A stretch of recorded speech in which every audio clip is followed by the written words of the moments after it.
To hello friends, welcome back to my YouTube channel. Asa खालामदों नोंथांमोना मोजाङैनो दङ।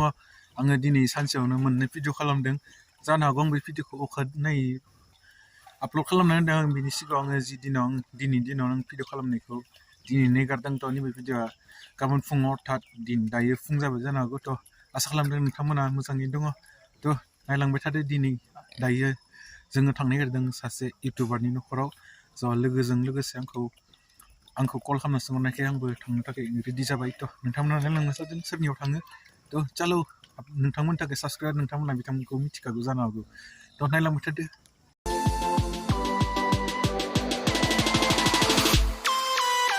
जोंहा नै बेस्रा जासुलि बेबो गैला। सुनिबाराव काटेराव खोमसिन खोमा जाखादो जा बिराद गिनायावबा थिग दङ नै दाउफोरजों जाजालाबायजोबो। थांसै बे इउटुबारसो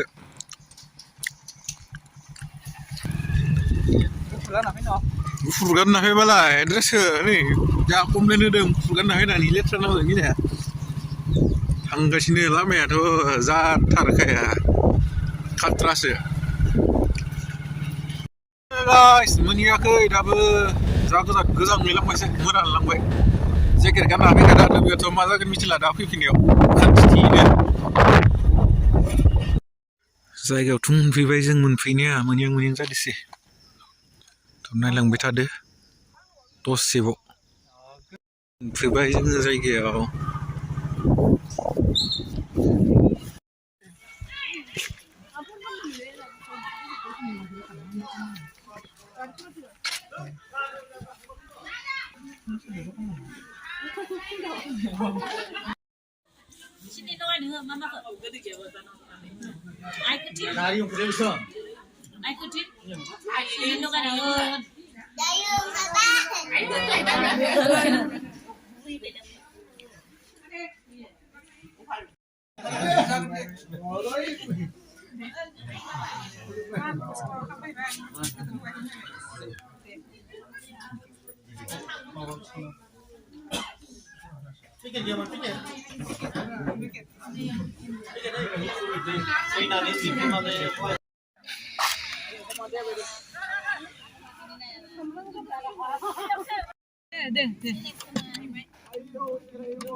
सोर दङ नै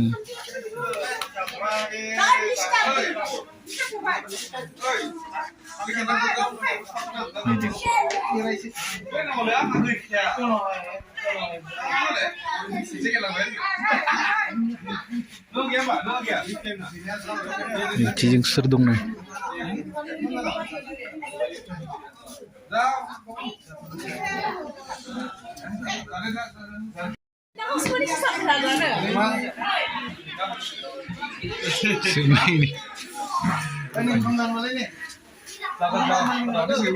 थांलांसै आरो जिरायलांसै जेबो नङा दे। नोंथांमोना नुबाय जोङो दा न'आव थांफिनसै मोनाबायबो नै बिया जेकेट लाबोखिना गोजांबाय नै थांलांसै जोङो। फैबाय बियो आंखौ दोनफैबाय थांसिगोन बियो। थ' बाय बाय गुड नाइट।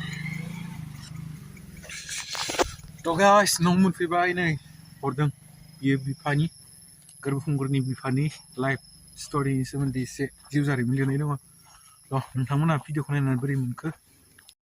थ' लोगोफोर नोंथांमोना भिडिअ नुबाय आब' नितामनिखौबो लोगो मोनबाय आरो गोरबोखुंगुरनि बिब' जुरि आरो बिनि बिमाखौ नोंथांमोना नुबाय।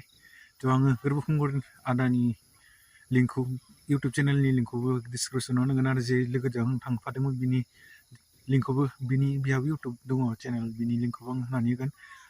बिदिनो थांबाय आरोना एसे मानसियाबो बेस्थ'मोन लोगोखौ दोनहैदोंमोन होनना खोन्थादों बेवहाय जोंहाबो नेनो एसे लेट जाबाय खोमसिबायबो थ' ओंखाम आरि जानानै फैबाय आरोना बिदिनो नोंथांमोना आंनि भिडिअखौ नायनानै बोरै मोनखो अन्नानै कमेन्टआव होदो थ' बेबायदि मोजांथार भिडिअखौ नायनो थाखाय अन्नानै प्लिज लाइक आरो साबस्क्राइब खालामदो थ' दिनै भिडिअखौ आं बेयावनो फोजोबनो थाखाय गोसो खालामबाय थ' बे अन्नानै सापर्ट खालामगोन बेबायदिनो आरो शेयार खालामनांगोन थ' भिडिअखौ फोजोबनोसै बाय बाय